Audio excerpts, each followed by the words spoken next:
Hello guys, welcome to my channel h n classes. तो आज हम लोग एक बहुत ही ज़्यादा खास क्वेश्चन सॉल्व करने जा रहे हैं। ठीक है, तो क्वेश्चन क्या है, जो एनसीईआरटी बुक का example NCERT okay NCERT book का एग्जाम्पल नंबर 1.3 है। ठीक है, तो ये क्वेश्चन एक्चुअल में खास है। मैं खास क्यों बोल रहा हूँ, क्योंकि ये क्वेश्चन पढ़ने के बाद ऐसा लगेंगे कि ये कितना खतरनाक क्वेश्चन है। ओके, तो देखो एक बार मैं ये कितना खतरनाक क्वेश्चन है मैं एक बार दिखा देता हूँ। ठीक है, लेकिन क्या होता है, करने के बाद ये क्वेश्चन सॉल्व करने के बाद ऐसा लगेंगे इतना इजी क्वेश्चन है। ठीक है, ऐसा लगे मतलब एक्चुअल में ये क्वेश्चन जो है इसमें बहुत ज़्यादा अच्छा कॉन्सेप्ट छिपा हुआ है। ठीक है, तो इसको सॉल्व करने के बाद कॉन्सेप्ट को सीख पाओगे अच्छे से, और ये बहुत ज़्यादा आसान है। जब सॉल्व करने लगोगे ना तब समझ आएंगे कि ये कितना इजी क्वेश्चन है। देखो ये क्वेश्चन को पहले पढ़ लेते हैं। क्या है कि how much positive and negative charge is there in a cup of water. Suppose आपके पास क्या है, एक कप है। ओके, और इसमें क्या रखा हुआ है, पानी रखा हुआ है। ठीक है, तो ये जो पानी रखा आपने, ओके, इस कप में क्या है, पानी है, मतलब क्या है, इस कप में एक्चुअल में चार्ज है। ठीक है, लेकिन कितना चार्ज है वही हम फाइंड करने दिया। तो हमें क्या दिया, इन्फॉर्मेशन सिर्फ दिया कि कितना पॉजिटिव एंड नेगेटिव चार्ज होंगे यहाँ पे। ठीक है, तो कहाँ पे, एक ग्लास पानी में। ठीक है, देखो ये जो कप है इसमें क्या है, पानी है। पानी है मतलब H2O मॉलिक्यूल है। ठीक है, क्या है, H2O मॉलिक्यूल है। देखो ध्यान से, यहाँ पे क्या होंगे, H2O H2 इस टाइप से मॉलिक्यूल होंगे। तो एक कप पानी में कितना मॉलिक्यूल्स होंगे उसे हमें फाइंड करना होगा। देखो क्योंकि ये जो मॉलिक्यूल्स होते हैं, मॉलिक्यूल्स में क्या होंगे, चार्ज होंगे ना, इलेक्ट्रॉन्स होंगे, प्रोटॉन्स होंगे। हमें पूछा गया कितना पॉजिटिव एंड नेगेटिव होंगे। ओके, तो ये जो मॉलिक्यूल है ये तो न्यूट्रल है, पॉजिटिव जितना होंगे नेगेटिव भी उतना होंगे, है ना। तो हम लोग क्या करेंगे, पॉजिटिव को निकाल लेंगे तो नेगेटिव भी ऑटोमेटिकली निकल जाएंगे। ध्यान से देखो, ये जो H2 मॉलिक्यूल है, H2 मॉलिक्यूल में प्रोटॉन कितना है, और ऑक्सीजन में ये जो ऑक्सीजन है इसमें और हाइड्रोजन में कितना प्रोटॉन है वो निकल लेंगे। ठीक है, कैसे निकालेंगे, देखो ये जो हाइड्रोजन है, हाइड्रोजन मॉलिक्यूल में प्रोटॉन कितना होता है, प्रोटॉन तो एक होता है, लेकिन यहाँ पे दो हाइड्रोजन है ना, तो यहाँ पे क्या होंगे, प्रोटॉन दो होंगे। तो ऑक्सीजन मॉलिक्यूल में प्रोटॉन कितना होता है, प्रोटॉन होता है 8। फाइन, तो टोटल यहाँ पे प्रोटॉन कितना हो गया, टोटल प्रोटॉन H2 मॉलिक्यूल में कितना हो गया, 10। ठीक है, तो अभी ध्यान से देखो, अगर प्रोटॉन 10 होंगे, इलेक्ट्रॉन कितना होंगे, 10 ही होंगे। फाइन, तो अगर इलेक्ट्रॉन 10 है, इलेक्ट्रॉन का चार्ज जितना होता है प्रोटॉन का भी उतना ही चार्ज होता है। ठीक है, तो इलेक्ट्रॉन का चार्ज लेकिन क्या होंगे, नेगेटिव में, और प्रोटॉन का चार्ज होंगे पॉजिटिव में। ठीक है, तो प्रोटॉन एक मॉलिक्यूल में कितना होंगे, 10 होंगे। ओके, तो हमें पता है एक प्रोटॉन में या एक इलेक्ट्रॉन में कितना चार्ज होता है, 1.6 इंटू 10⁻⁻19 कूलम। ठीक है, तो 10 प्रोटॉन में कितना होंगे, देखो ध्यान से, 1 प्रोटॉन में कितना चार्ज होंगे, 1.6 इंटू 10⁻⁻19 कूलम, इतना सा होता है चार्ज। फाइन, तो 10 प्रोटॉन में कितना होंगे, 10 प्रोटॉन में इसे मल्टीप्लाई कर दोगे, है ना, तो तुम क्या करोगे, 16 इंटू 10⁻⁻19 लिख दोगे। 10 को मल्टीप्लाई कर दिया, ये 16 हो गया। फाइन, तो देखो 10 प्रोटॉन में इतना सा चार्ज होंगे। ओके, प्रोटॉन में एक्चुअल में पॉजिटिव चार्ज होता है और इलेक्ट्रॉन में क्या होंगे, नेगेटिव चार्ज होंगे। ठीक है, देखो 10 प्रोटॉन में इतना चार्ज, मतलब 10 प्रोटॉन कहाँ पे होता है, एक मॉलिक्यूल पे। ओके, एक मॉलिक्यूल में कितना चार्ज होंगे, 10 प्रोटॉन मतलब H2O एक मॉलिक्यूल, और इसमें कितना चार्ज होंगे, इतना पॉजिटिव चार्ज होंगे। ठीक है, तो हमें अभी समझ में आया कि एक H2O मॉलिक्यूल पे कितना चार्ज होंगे, पॉजिटिव चार्ज 16 इंटू 10⁻⁻19 कूलम। आया समझ में। तो H2 मॉलिक्यूल में एक H2 मॉलिक्यूल होंगे तो वहाँ पे इतना सा पॉजिटिव चार्ज होंगे। लेकिन अगर हमें पता चल जाए कि एक ग्लास पानी में कितना H2 मॉलिक्यूल होंगे, ओके, तो एक में इतना होता है, तो यहाँ पे जितना H2 मॉलिक्यूल होंगे उसे मल्टीप्लाई करेंगे। तो अभी हमारा क्या काम है, अभी हमारा काम है कि फाइंड करना, क्या फाइंड करना है, इसमें एक ग्लास पानी में कितना इस तरह से H2 मॉलिक्यूल होंगे। आया समझ में। ओके, ध्यान से देखो, तो इसको समझने के लिए यहाँ पे एक ग्लास में कितना इस तरह से H2 मॉलिक्यूल्स होंगे, उसे समझने के लिए हमें एक कॉन्सेप्ट की समझ होना जरूरी है, जिसे हम कहते हैं एवोगैड्रोस नंबर। ठीक है, तो ये तुम लोगों को केमिस्ट्री में मिला होगा। ठीक है, कॉन्सेप्ट क्या है, एवोगैड्रोस नंबर। ओके, तो कॉन्सेप्ट क्या है उसको थोड़ा सा देख लेते हैं, केमिस्ट्री में मिले होंगे फिर भी यहाँ पे देख लो ध्यान से। देखो ये जो H2, हाँ H2 मॉलिक्यूल है, ये जो H2 मॉलिक्यूल है इसका मोलर मास होता है या मोलिकुलर मास कितना होता है, तो हाइड्रोजन का 1 होता है और ऑक्सीजन का कितना होता है 16। फाइन, यहाँ पे लेकिन 2 हाइड्रोजन है तो तुम क्या करोगे, इसे 2 से मल्टीप्लाई करोगे तो टोटल इसका जो मोलिकुलर मास है ये कितना होंगे 2 + 16 दैट इज इक्वल टू 18 ग्राम। ठीक है, ये 16 ग्राम 1 ग्राम, तो 18 ग्राम क्या है मोलिकुलर मास, मैं यहाँ पे लिख देता हूँ मोलिकुलर मास। ओके, तो 18 ग्राम मोलिकुलर मास में क्या रहता है, मोलिक्यूल्स रहता है। ओके, ध्यान से देखो यहाँ पे ये क्या है, वाटर है। ओके, यहाँ पे मैंने एक ग्लास बनाया तो ये ग्लास में क्या रखा, वाटर रखा। सपोज इस ग्लास में इतना सा पानी है, इतना सा पानी मतलब कितना ग्राम, मान लेते हैं 18 ग्राम पानी। ठीक है, तो यहाँ पे सपोज 18 ग्राम पानी है। ओके, तो 18 ग्राम पानी मतलब कितना होंगे उसका भी हम लोग फील ले सकते हैं। कैसे, तो हमें पता है कि एक ग्लास पानी में 250 ग्राम पानी रहता है। ठीक है, कितना ग्राम, 250 ग्राम, तो एक ग्लास पानी में 250 ग्राम है ना। तो अभी ध्यान से देखो, इसका आधा करोगे तो कितना होंगे, आधा करोगे तो 125 ग्राम होंगे। ठीक है, आधा करोगे तो 125 ग्राम होंगे। तो फिर उसका भी आधा करोगे तो कितना होंगे, उसका भी आधा करोगे तो 72.5 ऐसा कुछ होंगे।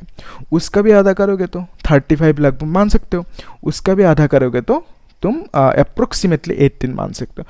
तो इतना सा पानी होंगे, आधा आधा करके समझ आया कितना पानी होंगे, इतना सा पानी। ओके, थोड़ा सा बोल सकते हो। तो 18 ग्राम पानी मतलब एकदम थोड़ा सा पानी होंगे, मैंने यहाँ पे ऐसे ड्रॉ कर देता हूँ, तो इतना सा पानी होंगे 18 ग्राम। ओके, तो देखो इस 18 ग्राम पानी में क्या रहेंगे, मॉलिक्यूल्स रहेंगे। कौन सी मॉलिक्यूल्स, H2O मॉलिक्यूल्स, H2O ऐसे मॉलिक्यूल्स रहेंगे। लेकिन कितना H2O मॉलिक्यूल्स रहेंगे, दैट इज द क्वेश्चन। तो एवोगैड्रो ने क्या बोला कि यहाँ पे इस टाइप से H2O मॉलिक्यूल्स रहेंगे 6.022 इंटू 10⁻23। ओके, तो कितना मॉलिक्यूल्स रहेंगे, 6.022 इंटू 10⁻23। फाइन, तो 18 ग्राम मतलब इतना सा पानी में H2 ऐसे कितना रहेंगे, इतना सा। ओके, तो यहाँ तक हमें अच्छे से समझ में आ गया। तो अभी बोलो समझ में आ रहा है कि नहीं, एवोगैड्रोस नंबर क्या होता है, समझ में आया? अच्छा, नहीं आया? ओके, थोड़ा थोड़ा डाउट है तो हम लोग एक काम करते हैं, एकदम थोड़ा सा बेसिक से देख लेते हैं एवोगैड्रोस नंबर होते क्या, तो आप लोगों को केमिस्ट्री में भी हेल्प हो जाएंगे। तो बहुतों को ये कॉन्सेप्ट आता नहीं है, मतलब ऐसे ही रट्टा मार के रख देते हैं। तो अभी हम लोग समझ लेते हैं थोड़ा सा कि एवोगैड्रोस नंबर एक्चुअल में होता क्या है। सपोज मैंने यहाँ पे 1 लिखा तो आप क्या बोलोगे, 1 बोलोगे। ओके, सपोज मैंने 10 लिखा, क्या बोलोगे, 10 बोलोगे। सपोज मैंने 12 लिखा तो आप इसे क्या बोल सकते हो, डोजेन बोल सकते हो, 1 डोजेन, है ना। सपोज मैंने यहाँ पे 100 लिखा तो आप क्या बोलोगे, सेंचुरी बोलोगे कि नहीं। तो 100 का एक अल्टरनेट नाम क्या दिया, सेंचुरी। ठीक है, तो यहाँ पे 12 का एक डोजेन नाम दे दिया।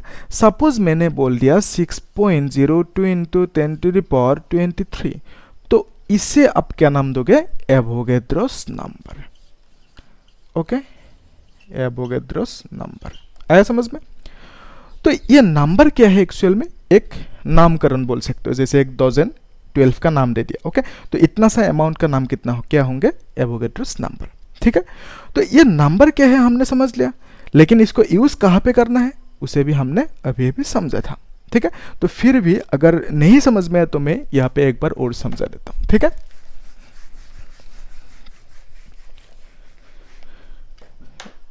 देखो ये जो ग्लास है, ओके, इस ग्लास में कितना पानी रहता है, एक ग्लास में पानी रहता है 250 ग्राम। ओके, 250 ग्राम पानी रहता है एक ग्लास में। फाइन, तो एक ग्लास में 250 ग्राम, एक ग्लास का आधा आधा आधा आधा ऐसे करने के बाद एक समय पे एक ग्लास में कितना पानी आ जाएंगे, सपोज आ गया 18 ग्राम पानी। ओके, 18 ग्राम पानी। तो इस 18 ग्राम पानी में क्या रहेंगे, H2O मॉलिक्यूल्स रहेंगे ना, क्या रहेंगे, H2O मॉलिक्यूल्स रहेंगे। ऐसे एक ही थोड़ी रहेंगे H2O मॉलिक्यूल, बहुत सारा रहेंगे। कितना रहेंगे, एवोगैड्रो ने वही बोला कितना रहेंगे कि इतना सा रहेंगे। ओके, तो यहाँ पे H2 मॉलिक्यूल्स कितना रहेंगे 6.2 इंटू 10⁻23। ओके, तो इतना H2 मॉलिक्यूल्स रहेंगे। अभी आया समझ में? Okay good. तो अभी हम लोग एक काम करते हैं, ये जो H2 मॉलिक्यूल है, ओके, एक H2 मॉलिक्यूल में कितना चार्ज होते हैं वो हमें तो मालूम हो गया। यस, तो एक H2 मॉलिक्यूल में कितना चार्ज होता है? आप लोग वीडियो को पॉज करते रहना और नोट्स बनाते रहना, ठीक है? ध्यान से देखो, हमें क्या मालूम कि एक H2 मॉलिक्यूल में कितना प्रोटॉन रहते हैं? 10 प्रोटॉन रहते हैं। कैसे? ये जो हाइड्रोजन है, हाइड्रोजन में दो हाइड्रोजन है तो 2, यहाँ पे ये जो ऑक्सीजन है यहाँ पे 8, तो 2 + 8 10 प्रोटॉन रहेंगे। ठीक है, तो 1 H2 मॉलिक्यूल में इतना सा प्रोटॉन, लेकिन 18 ग्राम में कितना है H2 मॉलिक्यूल? इतना है। ठीक है, तो देखो हम लिखते हैं 6.022 2 लिख देते हैं इंटू 10⁻23। ओके, तो इतना H2 मॉलिक्यूल है, इसमें कितना चार्ज होंगे? 10 को मल्टीप्लाई कर दो। एक में अगर इतना हुआ तो इतने में कितना होंगे? 10 को मल्टीप्लाई कर दिया तो आंसर कितना आएंगे? 6.02 इंटू 10⁻24 लिख देते हैं। ठीक है, तो इतना प्रोटॉन्स रहेंगे, प्रोटॉन्स। तो देखो 6.02 इंटू 10⁻23 H2 मॉलिक्यूल्स में प्रोटॉन रहेंगे, मतलब 18 ग्राम में उतना प्रोटॉन्स रहेंगे। ठीक है, आया समझ में? तो इसका मतलब क्या? इसका मतलब क्या होता है? 18 ग्राम ही तो होता है ना, 18 ग्राम में इतना। ओके, तो देखो 18 ग्राम में कितना प्रोटॉन्स रहेंगे? 6.02 इंटू 10⁻24 प्रोटॉन्स रहेंगे। ओके, तो अभी ध्यान से देखो, 18 ग्राम में अगर इतना प्रोटॉन्स रहेंगे तो एक ग्लास पानी में कितना ग्राम होता है? एक ग्लास पानी में तो 250 ग्राम होता है, तो 250 ग्राम में कितना रहेंगे प्रोटॉन्स? तो इसको हम लोग ऐसे लिख सकते हैं 6.02 into 10⁻24 protons. Okay, divided by हम लिखेंगे 18 ग्राम इंटू 250 ग्राम। ओके, अभी देखो इसको 250 लिखना, 250 ग्राम, तो ग्राम कट जाएंगे, तो आंसर किस में चाहिए था? नंबर ऑफ प्रोटॉन्स, एक्चुअल में कितना प्रोटॉन्स है वो चाहिए था। तो देखो 250 ग्राम मतलब क्या? 1 ग्लास। ओके, तो 1 ग्लास वाटर में यानी 250 ग्राम वाटर में कितना प्रोटॉन्स रहेंगे? इसको मल्टीप्लाई करके जो आंसर रहेंगे उतना से प्रोटॉन्स रहेंगे। ओके, तो इसको हम लोग अच्छे से लिख सकते हैं। कैसे लिखेंगे? 6 पॉइंट बाद में कैलकुलेट करेंगे into 250, okay, into 10⁻24 divided by 18 लिख देते, ग्राम कट। तो यहाँ पे प्रोटॉन्स लिख देते हैं। ओके, यहाँ पे जो है मैंने वही लिख दिया। ठीक है, तो अभी देखो हमें क्या समझ में आया कि 250 ग्राम यानी एक ग्लास में इतना प्रोटॉन्स रहते हैं, तो इसका मतलब हम यहाँ पे लिख सकते हैं, क्या लिखेंगे कि एक ग्लास पानी में यानी 250 ग्राम में कितना प्रोटॉन्स रहेंगे? 6.02 इंटू 250 इंटू 10⁻24 डिवाइडेड बाय 18, तो इतना क्या रहेंगे? प्रोटॉन्स रहेंगे। कहाँ पे? एक ग्लास पानी में यानी 250 ग्राम पानी में। अभी ध्यान से देखो, हमें मालूम है कि एक प्रोटॉन का चार्ज कितना होता है? एक प्रोटॉन का चार्ज होता है +1.6 इंटू 10⁻−19 कूलम, है ना? तो एक प्रोटॉन का चार्ज अभी पता है, लेकिन इतना प्रोटॉन का चार्ज कितना होंगे वो भी निकल सकते हैं। देखो कैसे निकालोगे? तो हम क्या करेंगे, इसको ऐसे लिख लेते हैं ना, कितना में चाहिए? इतने में। ओके, तो हम क्या करेंगे 6.02 इंटू 250 इंटू 10⁻24 डिवाइडेड बाय 18, तो हमें चाहिए इतना प्रोटॉन्स में कितना चार्ज होंगे। तो हम क्या करेंगे, इसको हम मल्टीप्लाई करेंगे 1.6 into 10⁻−19 coulomb divided by 1 proton. ठीक है, तो देखो यहाँ पे ये जो 1 प्रोटॉन है और इतना सा प्रोटॉन ये कट जाएंगे, तो इसको कैलकुलेट करने के बाद एक आंसर आएंगे। ठीक है, तो वही आंसर होंगे, क्या आंसर किस में आएंगे? कूलम में आएंगे। ठीक है, तो कुछ अमाउंट कूलम में आएंगे। ठीक है, तो वही होंगे हम लोग का आंसर कि 250 ग्राम वाटर में यानी एक कप वाटर में कितना चार्ज रहेंगे, कितना पॉजिटिव चार्ज रहेंगे, इतना सा कूलम। ओके तो यहाँ पे जो आंसर आएंगे इसको हम लोग कैलकुलेट कर सकते हैं आराम से। ओके तो आप लोग इसे कैलकुलेट कर लेना, ठीक है, या मैं करा दूँ, ठीक है, मैं कैलकुलेटर यूज़ करके अच्छे से करा देता हूँ, कितना आते हैं देख लेते हैं। हाँ तो आंसर आता है कितना 1.33 into 10⁻7 coulomb. Okay positive, fine. तो एक कप पानी में यानी 250 ग्राम पानी में कितना पॉजिटिव चार्ज रहेंगे, इतना सा पॉजिटिव चार्ज रहेंगे। ओके तो और नेगेटिव चार्ज कितना रहेंगे, ओके तो इतना ही रहेंगे नेगेटिव चार्ज, क्योंकि जो वाटर होंगे H2 मॉलिक्यूल वहाँ पे जितना इलेक्ट्रॉन्स होंगे उतना ही प्रोटॉन्स होंगे, तो same number of electrons same number of charge, ठीक है। तो यहाँ पे हम लोगों को आंसर फाइंड हो गया कि एक कप पानी में इतना सा चार्ज होता है, ठीक है, आया समझ में। तो अभी एक काम करो, इसको अच्छे से पॉज करो, वीडियो को एक एक स्टेप करके अच्छे से लिखते जाओ, ठीक है। और कुछ डाउट है कहीं पे तो मुझे कमेंट सेक्शन में बोल देना, तो नेक्स्ट वीडियो में मैं इसे अच्छे से और समझा दूंगा, ठीक है। आई होप ये उतना टफ नहीं था, ओके समझ पाए आप लोग, ठीक है। फिर भी कोई डाउट हो तो देखना। Thank you.